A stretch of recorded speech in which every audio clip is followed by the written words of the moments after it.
arguably one of the biggest shows of our childhood. As a kid, I went on a hunt to find the Japanese version, only to realize Avatar wasn't vape-friendly at all. But can you really blame me? From the outside, Avatar could easily pass off as an anime. It has those stylish character designs that hold historic value and aren't just pieces of fabric hanging on to dear life. Smoothly animated combat scenes that don't rely on CGI or isn't limited to 7 deadly frames. An overpowered yet full of life protagonist who feels like an actual child, an emo tsundere villain with daddy issues, and a compelling plot with unforgettable life lessons, 90% of which were by Uncle Iroh. And just like anime, it was also hand-drawn, frame by frame, and had a very Japanese-esque style, design, and aesthetic to it, having a feel similar to the likes of Naruto or Fullmetal Alchemist. But since it did not originate from Japan and was written, produced, and distributed by America, it cannot count as an anime. And just like that, you think the curtains were closed on the whole is Avatar an anime debate. If so, then you're sorely mistaken. Avatar, as noted by its creators, was heavily inspired by Japanese animation, hence why Michael and Brian, the creators, mentioned how they wanted to make an American show that took its stylistic cues from the sensibilities of Japanese anime. They also noted that there was such a keen sense of observation in anime, such as in the study of movement, cloth, perspective, optics, lighting, and effects, which clears the cloudy skies of doubts and observations us fans had in the beginning. Since much of the aesthetic was taken after Japanese animation, it wasn't a ground-shaking belief to think it was one itself. As a kid, it's no stretch to say that I was in shock after learning this fact, and with the weeb on Everest high inside of me, I delusioned myself into lumping it with other anime. As a kid, I couldn't see the differences, but now as an adult, it's clear. Japanese and Western shows have vastly different storytelling styles and emotional depth. What I mean in layman's terms is that Western shows depict characters or stories as they are. You won't run into hour-long monologues inside the character's head and would probably just see the action happen before any words are exchanged. Non-verbal communication, body language, or slow burns in any sense does not exist in Western shows to a noticeable extent. Think back on the scene when Katara and Sokka left Aang, a 12-year-old child, to fend for himself when he accidentally burnt Katara. I mean, they were all kids, but you won't see that happen in anime. A lot of the times in Western shows, all emotional scenes or drama or anything that had to do with nuanced behavior was skipped or sped through. It may be more realistic though, since children most of the time aren't supposed to be emotionally mature. And since Avatar was targeted towards a younger audience, it made sense that they skipped over the darker parts of reality or never expanded on much of it. With anime, however, you'd see endlessly repeated flashbacks mid-fight that'll hold your hand and walk you through the character's deepest trauma, their reason for being, every person they had ever interacted with, and their hopes and dreams, all the while rekindling a sense of humanity within the villain, and overcoming obstacles with the power of friendship. While these emotionally excessive scenes may have their special places, sometimes you just want to get a move on and see things as they are and not the overly exaggerated versions backed up with tears-inducing music that'll make you nostalgic for memories you've never even experienced. Another thing that made Avatar so special was that it tackled real-world problems in consumable ways that at its core were disturbing, yet somehow remained intriguing and entertaining for the most part. This aspect of Avatar made it enjoyable for both the younger and the more mature audience. It also attempted to tackle social and political issues such as war, genocide, terrorism, colonialism, and oppression, among others. Issues that are cruel pills to swallow about reality, yet portrayed in ways that make the viewers a tad bit more hopeful about the future, all the while ensuring diversity of characters, with the 4 nations representing the Asian and indigenous regions of Japanese,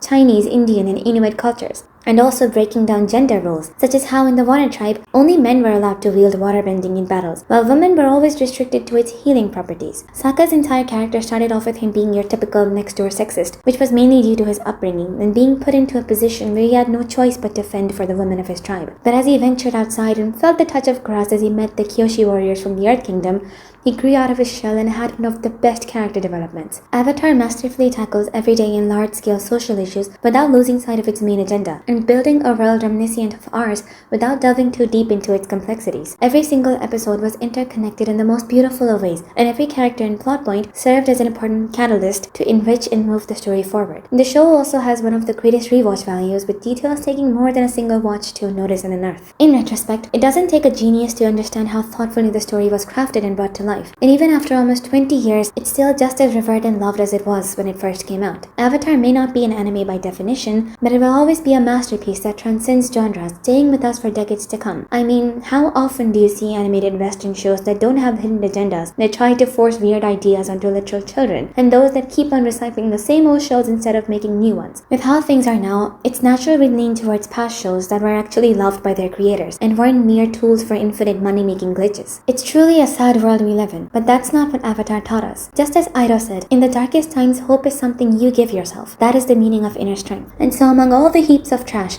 once every season comes a masterpiece that'll reawaken your love for animated shows and teach you a lesson you'll never forget.